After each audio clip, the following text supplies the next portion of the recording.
En el comienzo fue la infancia. En un párrafo de La llama doble, Octavio Paz se pregunta por qué nos enamoramos de una persona y no de otra, y concluye que nadie ha podido esclarecer ese enigma. El psicoanálisis, al menos, lo ha intentado. Juan David Nacio dijo, en los asuntos del corazón, no elegimos sino lo impuesto, y no queremos sino lo inevitable. En la vida solo existe un amor, y muchas personas a lo largo del tiempo en las que podemos reencontrarlo. Todo nuevo encuentro, en realidad, no es más que un reencuentro. Ese es el fenómeno extraño que se da cuando alguien nos enamora, en esa persona, hasta ahora desconocida, reencontramos un rasgo que venimos amando desde siempre.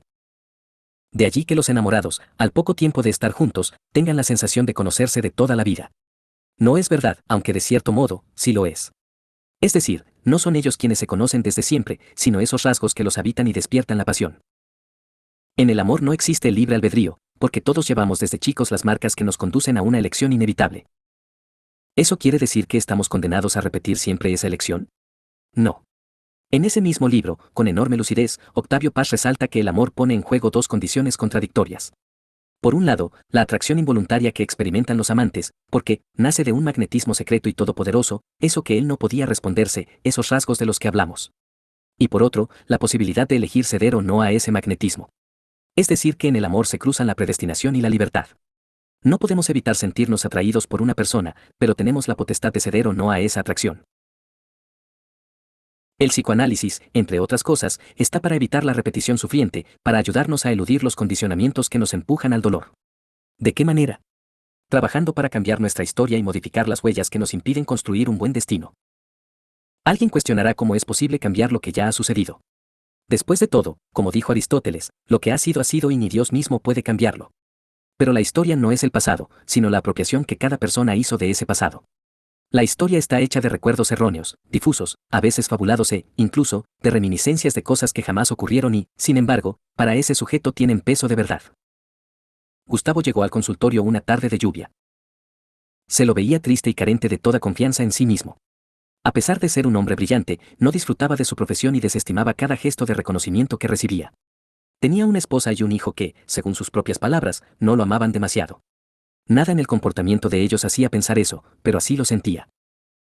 Esos sentimientos de rechazo suelen tener su raíz en la infancia. Por eso, empecé a indagar en sus primeros años. Mi familia nunca me quiso, dijo terminante. ¿Por qué decís eso? Porque es así. Hizo silencio.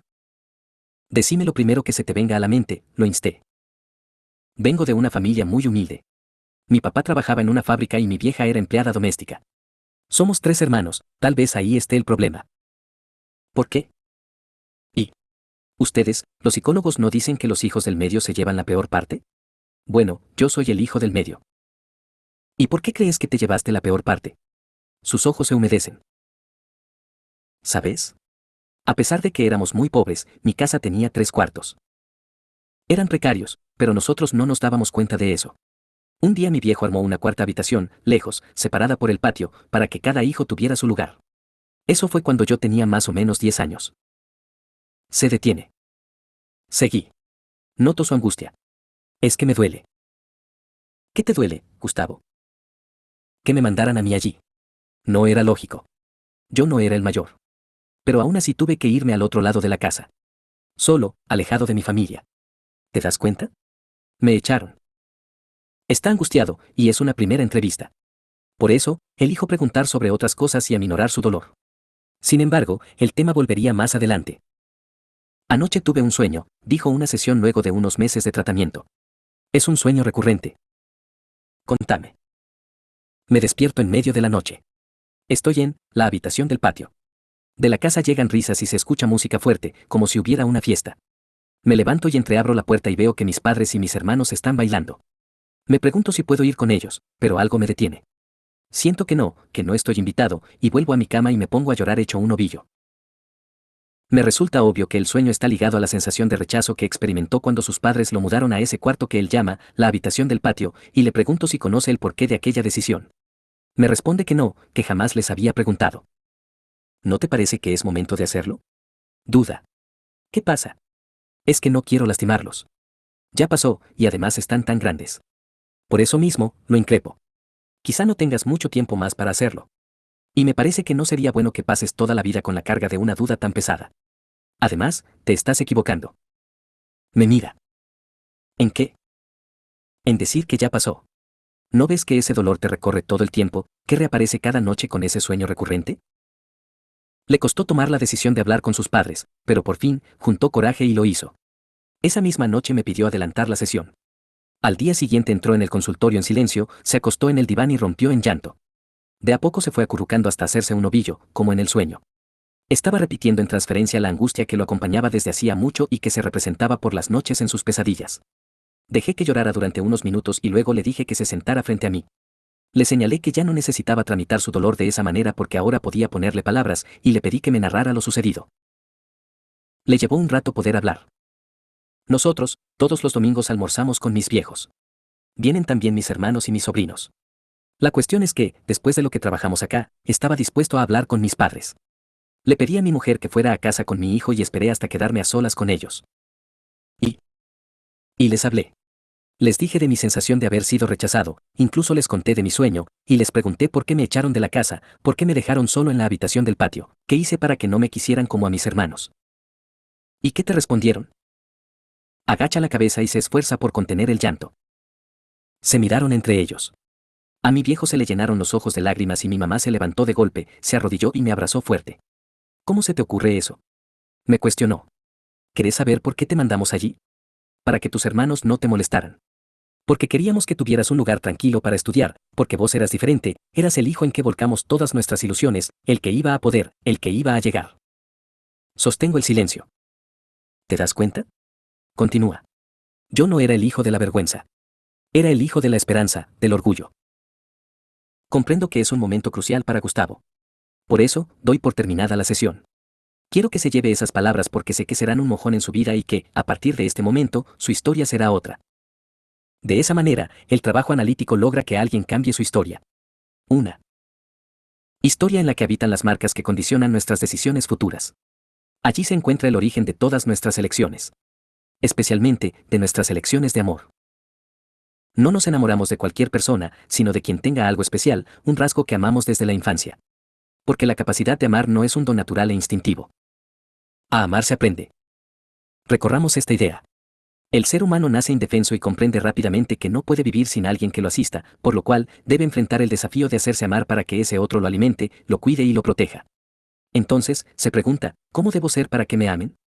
Decodificando las palabras y los gestos de su entorno, comienza a construir su personalidad intentando adaptarse a lo que, supone, se espera de él, e incorpora algunos atributos que circulan en su hogar y dan cuenta de cómo se ama. Por ejemplo, si sus padres se tratan bien, es posible que el buen trato sea una característica que tenga que ver con su manera de ver el amor en el futuro. Por el contrario, si su familia se relaciona con agresividad e indiferencia, no debería asombrarnos que, de adulto, requiera de estos rasgos para enamorarse. Hefesto, el dios griego del fuego, el herrero del Olimpo, tuvo una historia difícil. Al nacer, mostró algunas deformidades físicas y una notoria fealdad. Su madre, Hera, ofendida por haber dado a luz a un ser que consideraba grotesco y desagradable, lo arrojó del Olimpo y el pobre hijo cayó durante 9 días y 9 noches hasta llegar al mar. Como consecuencia del golpe, quedó herido de ambos pies y tuvo que andar siempre con la ayuda de un bastón. En las representaciones se lo ve sudoroso, desaliñado y con un aspecto desagradable, aunque los relatos lo nombran como un dios noble y querido. Sin embargo, a pesar de su fealdad, Hefesto se casó con Afrodita, la diosa del deseo, la encarnación misma de la belleza y el erotismo. Al parecer, el propio Zeus se la entregó en pago de un favor. Aunque, en secreto, Afrodita mantenía un romance con Ares, el poderoso dios de la guerra. El esposo se enteró de este engaño por medio de Helios, el sol, que todo lo ve, y armó un plan para sorprenderlos. Tejió una red de oro, casi invisible, y con ella logró atraparlos cuando estaban en la cama.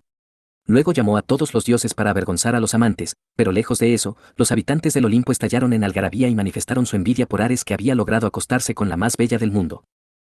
Luego de arrancarles la promesa de interrumpir el romance, Hefesto los liberó. Pero, ni bien quedaron libres, ellos huyeron y continuaron con su aventura amorosa. Como se ve, ni siquiera los dioses son ajenos a los condicionamientos inconscientes. Por eso no sorprende que, habiendo recibido semejante trato de su madre y llevando como rasgo de amor el desprecio, Hefesto haya elegido unirse a una diosa que lo traicionó y llegó a humillarlo delante de todos. Tampoco llama la atención su figura deprimida y solitaria. Es muy difícil transitar la vida cuando de niños no hemos recibido demostraciones de afecto. Muchos cuestionan por qué el psicoanálisis se ocupa tanto de los detalles de la infancia.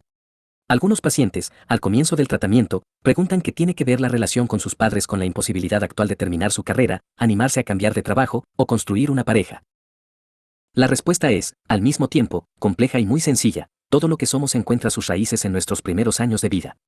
Porque en esa época se han forjado nuestro carácter, nuestros ideales y las causas de las inhibiciones, síntomas y angustias que dificultan nuestra vida presente.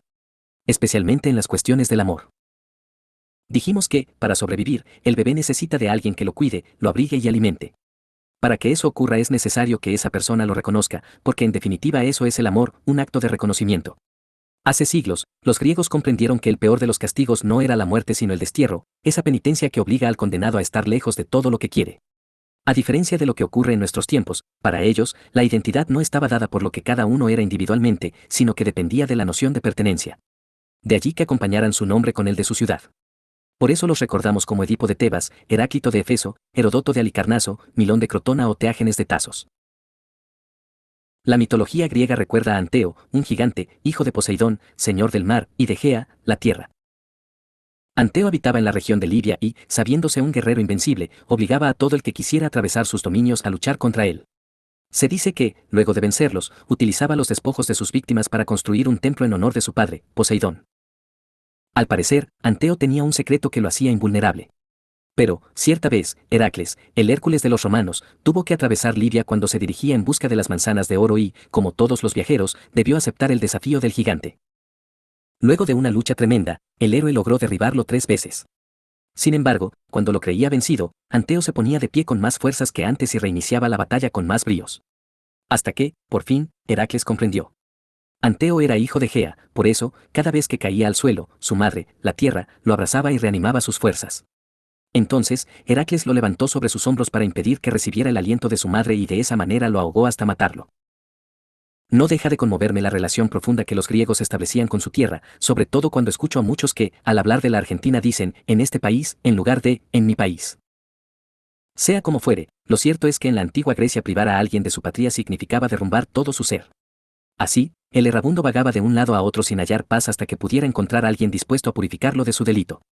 Mientras tanto, debía sufrir la compañía de las eriñas, unas divinidades violentas con cabeza de perro, alas de murciélagos y cabellos de serpientes, que llevaban látigos y antorchas para atormentar a sus víctimas. Sospecho que las eriñas son la manera simbólica de dar cuenta de un desgarro tan grande que podía llegar a desencadenar un estado de locura. ¿Por qué el destierro era capaz de producir semejante efecto traumático? Porque privaba al condenado de la posibilidad de ser reconocido por los que amaba, es decir, a perder la mirada de los otros. A lo mejor se hace difícil imaginar esta situación mítica y lejana, pero preguntémonos qué nos pasa cuando la persona que amamos deja de reconocernos y nos destierra de su vida, y podremos comprender ese sentimiento de soledad y vacío. Todos hemos sido alguna vez caminantes solitarios rodeados de eriñas. A partir de esto formularemos una nueva definición. El amor es la emoción que nos recorre cuando nos encontramos con alguien que, al mirarnos, nos hace sentir que existimos. No hay manera más potente de manifestar el amor que el reconocimiento.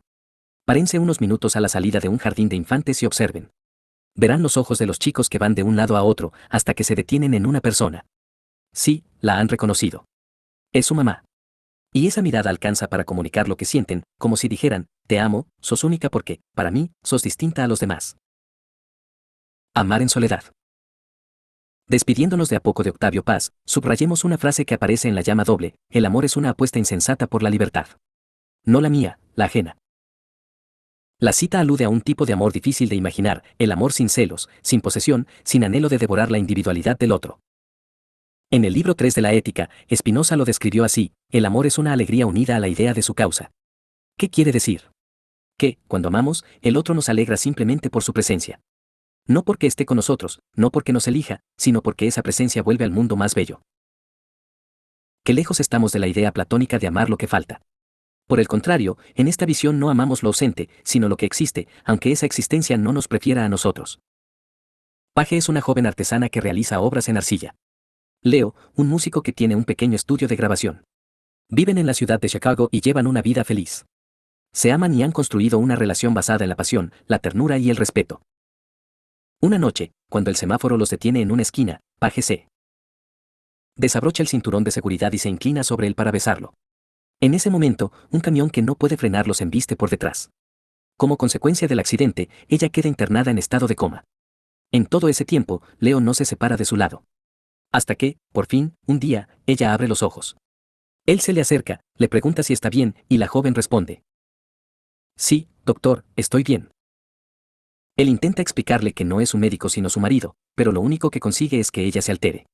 Los profesionales ingresan de inmediato y la llevan para realizarle todos los estudios necesarios. Por fin diagnostican que, aunque su estado general es bueno, en el accidente se dañó la zona del cerebro que guardaba el recuerdo de los últimos años de su vida, justo el tiempo en que había conocido a Leo. Es decir, que ella se despertó como si lo hubiera hecho 4 o 5 años atrás, con un agravante, en ese entonces amaba a otro hombre, Jeremy. Enterados del accidente, los padres de Paige, una pareja adinerada que vive en una mansión en las afueras de la ciudad, aparecen en el hospital.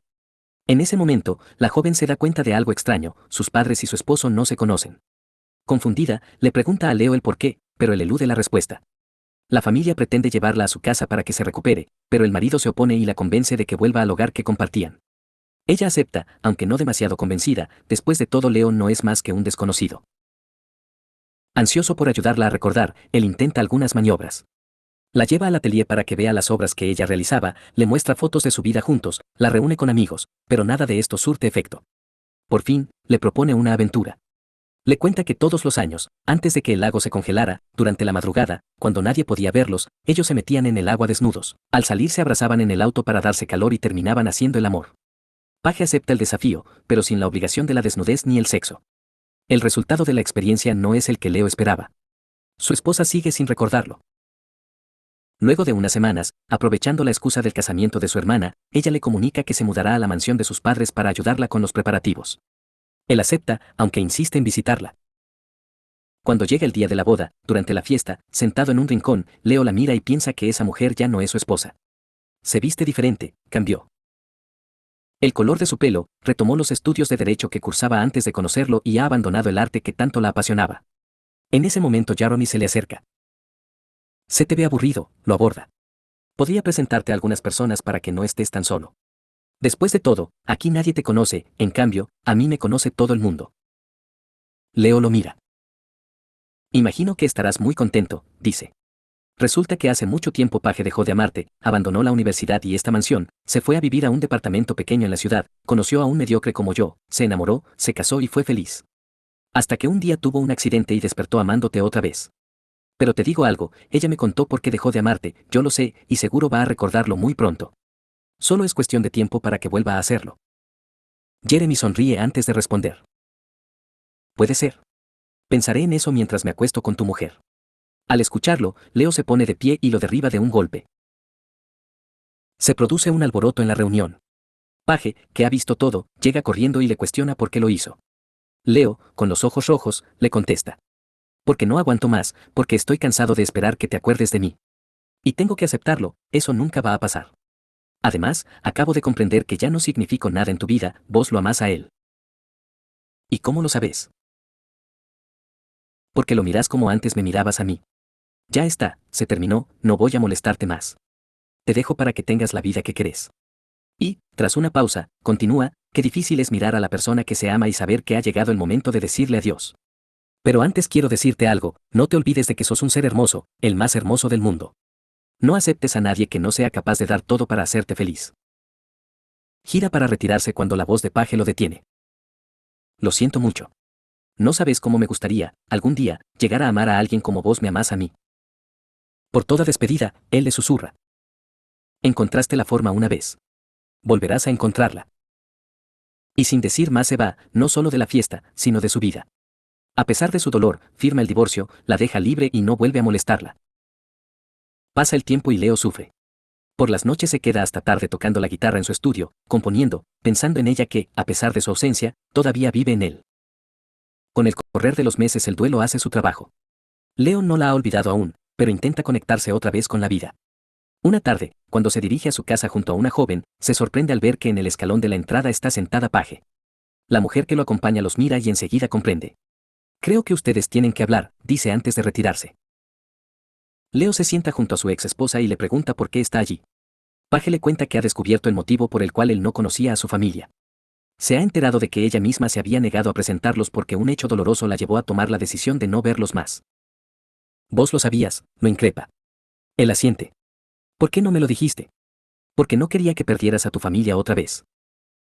Pero si lo hubieras hecho, yo no habría vuelto a esa casa, me hubiese quedado con vos. Lo sé, contesta con dulzura. Pero no quería que te quedaras conmigo por eso. Yo deseaba que lo hicieras por amor, y vos ya no me amabas.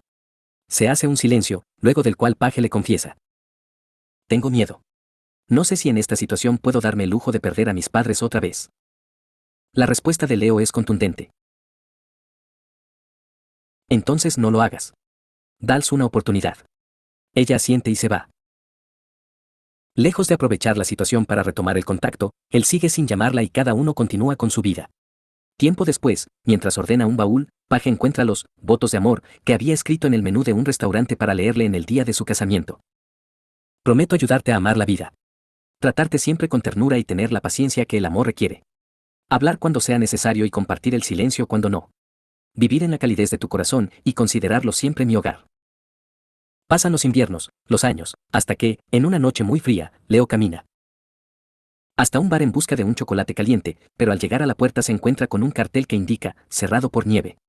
Gira para irse y allí, parada a unos metros, está Paje. Espero que no hayas venido hasta la ciudad en busca de chocolate, dice extrañado al verla. No viene hasta la ciudad, responde ella. Desde hace 6 meses vivo en Chicago otra vez. ¿En serio? ¡Qué bien! Sí. Además, volví a dejar la carrera de Derecho. Era el sueño de mi padre, no el mío. Estoy asistiendo como oyente a las clases del Instituto de Arte. Es increíble todo lo que mis manos recuerdan y mi mente no. Él asiente y, luego de un silencio, ella suelta una sola palabra, gracias. ¿Por qué? Si yo no hice nada. Lo hiciste todo, lo interrumpe.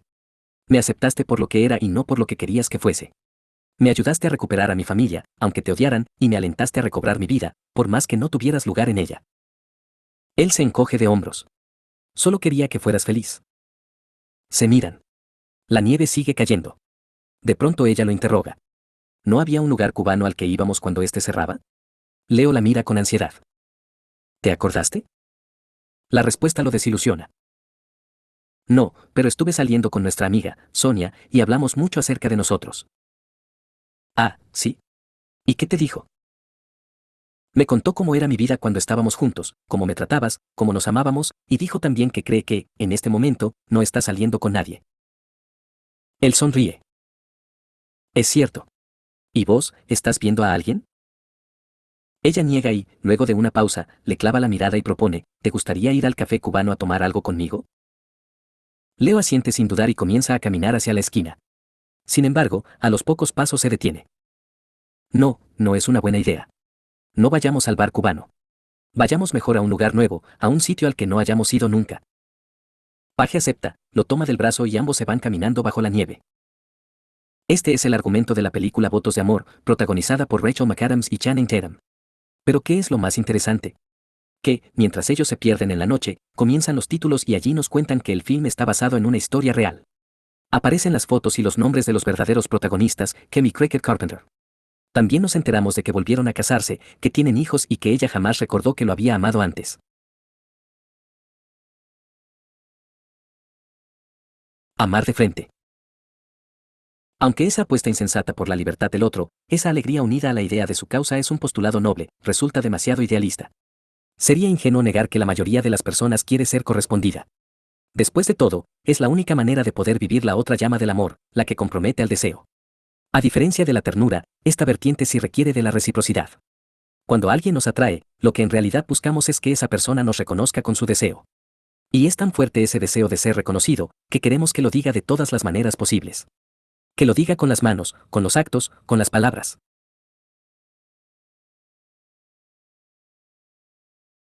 Como señala Octavio Paz, no extraña que copular frente a frente, ese encuentro en el cual los dos participantes se miran a los ojos, sea un invento humano que no practica ninguna otra especie. ¿Por qué fue necesario crear ese modo de amar? Porque necesitamos percibir en una mirada que, para el otro, no da lo mismo cualquiera, que somos nosotros y nadie más. Los animales, en cambio, no lo requieren porque el instinto les garantiza la adecuación del encuentro. No hay allí duda posible. El objeto sexual de un perro es una perra que esté alzada, y ambos tienen un saber instintivo que les indica qué hacer. En el ser humano, en cambio, no existe un saber acerca de la sexualidad y el objeto erótico no está dado por la naturaleza. Las perversiones demuestran que ese objeto puede ser cualquiera. El sádico se excita con él. Dolor que causa, el masoquista con el que recibe, el voyerista mirando, el exhibicionista mostrando y el fetichista con un par de botas, un pañuelo en el cuello u otro objeto. Pero, para no ejemplificar solo con conductas extremas, digamos que tampoco en las relaciones habituales existe un objeto de amor natural. Aunque algunos se resistan a aceptarlo, hace tiempo que la Organización Mundial de la Salud ha reconocido una verdad innegable: el objeto de amor de un hombre puede ser otro hombre, y el de la mujer, otra mujer, sin que ello implique grado alguno de enfermedad. Cuando fui invitado como orador al Senado de la Nación con motivo del tratamiento de la ley de matrimonio igualitario, recuerdo que un médico que se oponía sostuvo que, si aceptáramos la unión de parejas homosexuales con el argumento de que cada quien tiene derecho a elegir su objeto de amor, deberíamos aceptar la zoofilia, la necrofilia y la pedofilia, puesto que esas personas también hacen uso de su libertad de elección. Por desgracia, yo había hablado hacía unos minutos y no tuve la oportunidad de responderle. Me hubiera gustado señalarle a ese profesional que no solo estaba mezclando conductas sanas con patológicas, sino que, además, su argumento omitía el detalle más importante: ni los animales, ni los muertos, ni los niños, están en condiciones de elegir. Es decir que, en esos casos, no hay una unión generada por un deseo compartido, sino el aprovechamiento de alguien que, desde un lugar de poder, impone su capricho sin consentimiento de la otra parte. El vínculo homosexual, en cambio, es una elección que hacen dos personas que ejercen la libertad de amar como y a quien quieran. Por fortuna, la ley fue promulgada el 15 de julio de 2010. Como se ve, nos llevó mucho tiempo aceptar lo que ya en el banquete Platón consideró natural. Recordemos que Aristófanes habló de tres tipos de andróginos: uno compuesto por dos hombres, otro por dos mujeres y el tercero por un hombre y una mujer. Cuando el castigo divino los separó condenándolos a buscar por el mundo la mitad que les faltaba, resulta evidente que algunos hombres buscaron hombres y algunas mujeres, mujeres. Salta a la vista que los griegos consideraban el amor homosexual un vínculo tan genuino como el heterosexual. A diferencia de lo que ocurre en otras especies, en el ser humano no hay adecuación natural entre un género y el otro, porque lo que importa no es la reproducción sino el placer, no el sexo, sino el erotismo. La llama doble lo plantea así. El fuego original y primordial, la sexualidad, levanta la llama roja del erotismo y ésta, a su vez, sostiene y alza otra llama, azul y trémula, la del amor. Erotismo y amor, la llama doble de la vida. Y subraya que el erotismo no es mera sexualidad animal, es ceremonia, representación. El erotismo es sexualidad transfigurada, metáfora. El erotismo nace apoyado en la sexualidad y se independiza de ella para dar surgimiento a dos fenómenos claramente humanos: el amor y la pasión. Dicho de otra manera, no hay adecuación sexual entre el hombre y la mujer, porque en el ser humano el objeto erótico no es instintivo, sino pulsional. Durante largo tiempo se pensó que sí, y esa creencia causó mucho daño. Ariel tenía 35 años la primera vez que vino a verme. Lo noté apesadumbrado, como si llevara una carga pesada. Contame por qué estás acá. Suspira antes de responder. Te cuento. Soy un profesional muy reconocido en mi área. Egresé de la universidad más prestigiosa del país con medalla de honor y estuve viviendo unos años en Estados Unidos, donde conseguí un trabajo por concurso entre más de 1000 aspirantes al puesto. No voy a fingir una humildad que no tengo. Soy un hombre muy inteligente que logró casi todo lo que se propuso en la vida. Bien, intervengo. Pero no creo que hayas venido al consultorio para contarme tus logros. ¿O sí? Menea la cabeza. No, claro. No vine a hablar de lo que conseguí, sino de un proyecto que intento realizar desde hace años en vano. Y quiero que me ayudes a conseguirlo. Contame de qué se trata. Me mira. Quiero ser heterosexual. Hago una pausa. ¿Podrías decirme algo más sobre eso? Puedo decirte que intenté estar con mujeres muchas veces, pero nunca logré excitarme. No sé qué me pasa, las veo lindas, las respeto, me divierto con ellas, pero... Pero no te calientan. Asiente. ¿Y los hombres? ¿Qué te pasa con los hombres? Baja la mirada. Me gustan. Es más, pienso que por eso renuncié a mi trabajo en Nueva York. ¿Cómo es eso? Lo invito a continuar. Lo que hice fue una locura. Era el puesto soñado. Prestigio, dinero, placer. ¿Y qué pasó? Conocí a alguien. Un hombre. Sí, Richard. Me sentí atraído desde el principio.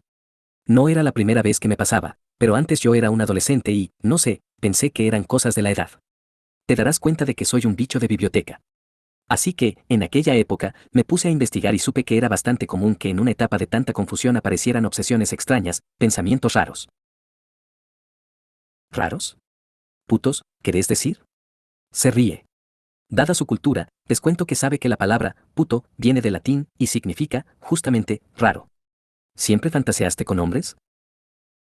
Sí, pero nunca concreté con nadie. Sin embargo, con Rachel estuve muy cerca. ¿Y por eso decidiste volver a Argentina? Creo que sí. Tuviste miedo. Vuelve a sentir. ¿A qué? A hacerme gay. Lo miro.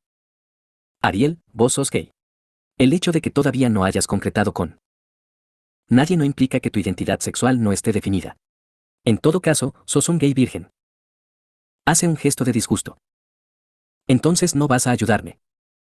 ¿Con qué? ¿Con tu proyecto heterosexual? Sí. No, no voy a ayudarte a ser quien no sos. Pero, si vos estás dispuesto a enfrentar tus miedos, puedo ayudarte a que intentes ser feliz siendo quien sí sos. Con Ariel compartimos muchos años de tratamiento. Al despedirnos, él estaba en pareja con un hombre, era feliz y, más allá de algunas sensaciones de culpa que cada tanto lo invadían pensando que había defraudado el ideal de sus padres, comprendió que esta era su vida y tenía derecho a vivirla con honestidad. El destino que su familia anhelaba se derrumbó en el análisis, y lo golpeó con dureza. Pero él se mantuvo de pie sosteniendo su deseo. Luego de años de experiencia conozco el dolor que causan los prejuicios acerca de la sexualidad, del amor, de lo que está bien o está mal. He intentado enfrentarlo siempre, apostando a la verdad que recorre a quienes se acuestan en mi diván. No todos han sido éxitos. Sin embargo, casos como el de Ariel sostienen mi pasión por la práctica clínica y por el análisis. Ese mágico recorrido hecho de palabras y silencios. Porque el silencio, cuando es elegido y no padecido, es otra de las formas de la palabra.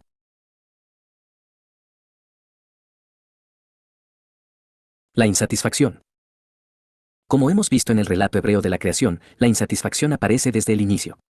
Dios mismo, al mirar su obra, tuvo la sensación de que al mundo le faltaba algo. Puso en juego su pasión creadora y encontró la decepción. La suya, la de Adán y la de Lilith. Eran los únicos seres humanos que habitaban el planeta, hechos el uno para el otro por el Creador, y aún así no pudieron satisfacerse. El ser humano es un sujeto del deseo, y el deseo es siempre deseo de otra cosa, que es lo mismo que decir que el destino de todo deseo es la insatisfacción. Por eso, quien va detrás de una ilusión suele llevarse por delante un desengaño. Siempre habrá algo que nos falte y nadie lo puede todo, ni siquiera Dios. Sin embargo, lejos de ser una mala noticia, es precisamente esa falta la que nos sigue manteniendo vivos y apasionados.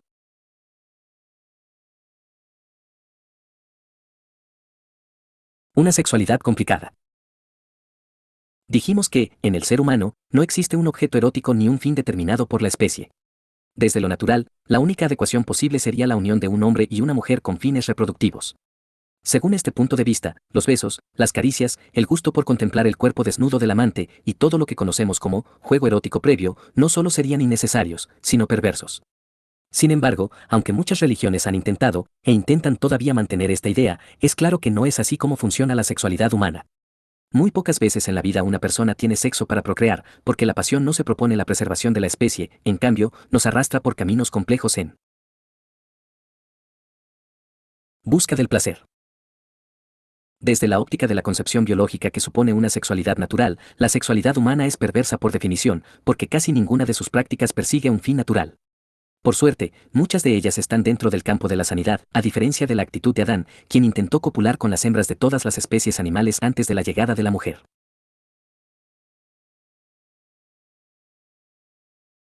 Machismo y misoginia. Es muy fuerte asomarse a las estructuras de pensamiento que apuntalaron el lugar relegado de la mujer en la historia. En este momento de lucha tan particular que atravesamos, considero importante realizar algunos señalamientos. Para acceder a su pedido, Dios le cede a Adán una compañera que lo satisfaga sexualmente. Es decir, que a un hombre que había hecho a partir del polvo sagrado le entrega una mujer, Lilith, nacida de la inmundicia. Luego aparece la primera Eva, que Adán rechaza por asco. Recién entonces llega la otra Eva, la de la historia oficial, aceptada solo por haber admitido la postura sumisa que Adán le exigía a la hora del sexo.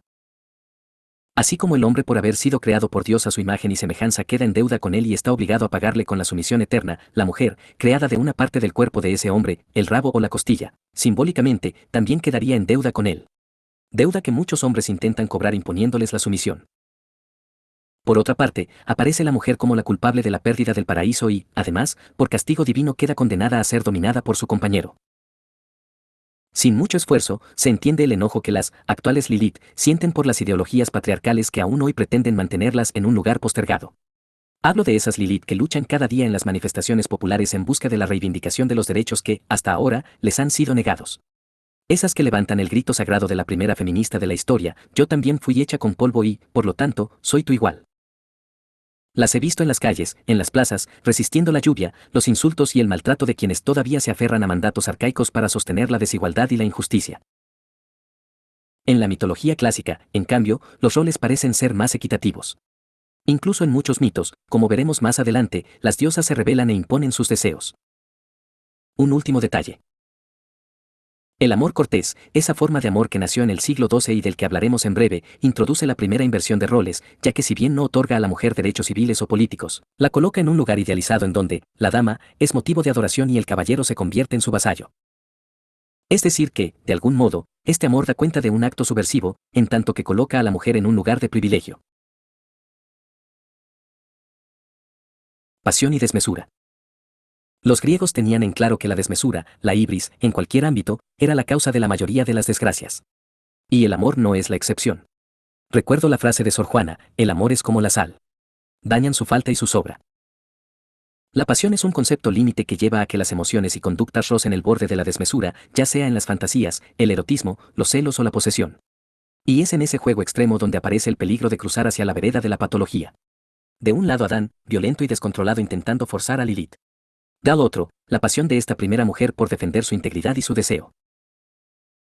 La pasión también se juega en los celos de Eva que, al pensar que Dios le daría a Adán otra mujer, la llevaron a convencerlo de morder del fruto prohibido.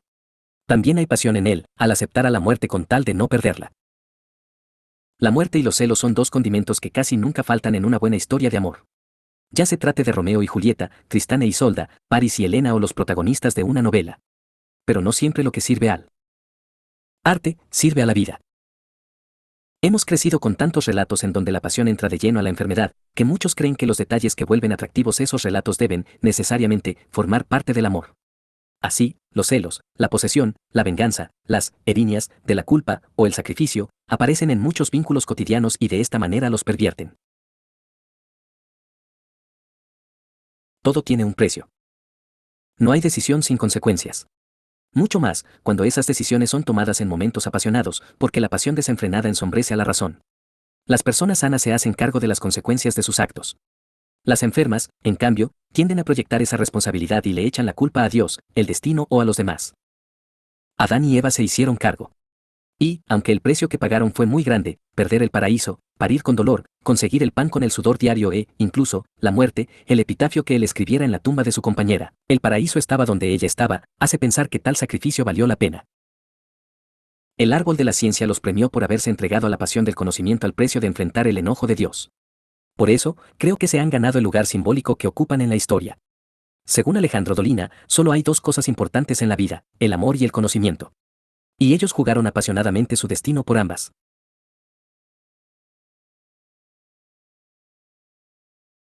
Más fuerte que Dios. Señalamos que el ardor que genera la visión de los cuerpos desnudos siempre preocupó a los espíritus religiosos, y dijimos que eso tenía un porqué. No en todos los tiempos se amó de la misma forma. La idea que tenemos acerca de cómo se vive el amor tiene su origen en el siglo XII, y es lo que se conoce como el amor cortés. Es ese amor idílico que hemos visto en tantas películas o series. El caballero que se juega por su dama. Una dama que justifica cualquier sacrificio y a quien él quiere más que a Dios. Como señala Octavio Paz, una verdadera herejía. De ahí el horror que la pasión amorosa despertó en las religiones. Con el fin de la Edad Media, la mirada deja de estar puesta en el más allá para buscar la felicidad aquí. Con este cambio, las pasiones encuentran su lugar de privilegio. Después de todo, si esta es nuestra única vida, ¿por qué no correr riesgos y jugarse el todo por el todo para alcanzar una dicha que la justifique? Quizá porque no siempre la pasión implica la satisfacción placentera de un deseo. En ocasiones, la pasión despliega un desborde patológico que, lejos de avanzar hacia el placer, nos conduce al sufrimiento. Más allá de la muerte. Hay una falsa etimología de la palabra amor que sugiere que proviene de a, sin, y, morten, muerte. De donde la palabra amor significaría, sin muerte. Esta etimología es errónea, porque mezcla raíces de dos idiomas diferentes, ya que el prefijo a es de origen griego y mortem, en cambio, latino. Sin embargo, la idea de que el amor es capaz de vencer a la muerte tiene algo de estimulante. Es Filemón suplicando a Zeus no ver la pira de Baucis ni que ella lo sepulte, y el guiño final del dios que les permitió, siendo ya roble y tilo, acariciarse por toda la eternidad. Guiado por esta rima poética, diré que el amor sano genera una pasión que nos permite sentir, al menos por un instante, que somos inmortales. Oscuridad y vacío. Nuestra situación no es fácil. Habitamos en un mundo injusto al cual no le importamos nada y, al mismo tiempo, somos un universo desconocido para nosotros mismos. Lejos del ideal racionalista del hombre capaz de manejar a voluntad sus decisiones y sentimientos, debemos afrontar el desafío de vivir siendo sujetos sujetados al inconsciente, cuyas pasiones provienen de un lugar sombrío y desconocido. Y tenemos que animarnos a andar hacia esa oscuridad. Si es que queremos averiguar qué deseamos. Es el camino que propone el análisis, mirarnos cara a cara para saber quiénes somos. Algunos piensan que al psicólogo van los débiles. Se equivocan.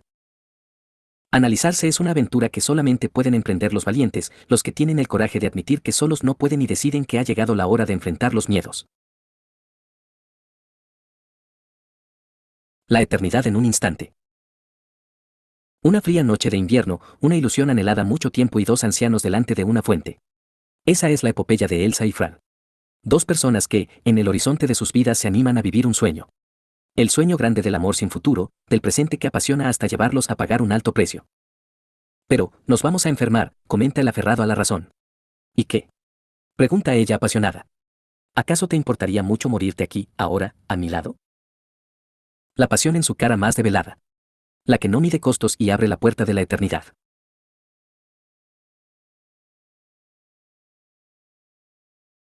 El exceso de los dioses. La belleza de los mitos antiguos radica no solo en la poesía con que fueron narrados, sino también en la humanidad de sus deidades. Celan, odian, aman, mienten y, como nosotros, no pueden con todo. Es la pasión frustrante de Hera que arroja a su propio hijo desde las alturas del Olimpo.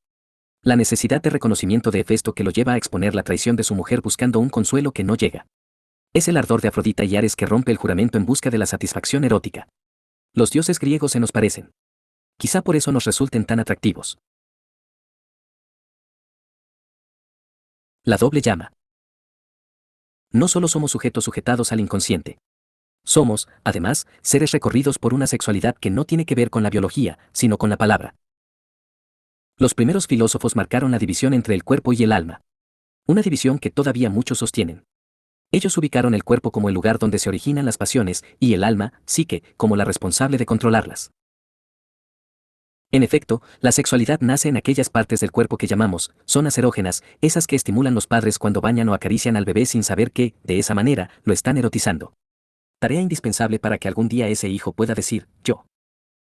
Sin embargo, esa etapa fundamental del desarrollo marca una fatalidad: la sexualidad nace estimulada por aquellas personas con las que no va a poder satisfacerse. Es decir, que son papá y mamá quienes despiertan nuestras sensaciones, los mismos con quienes la sexualidad está prohibida.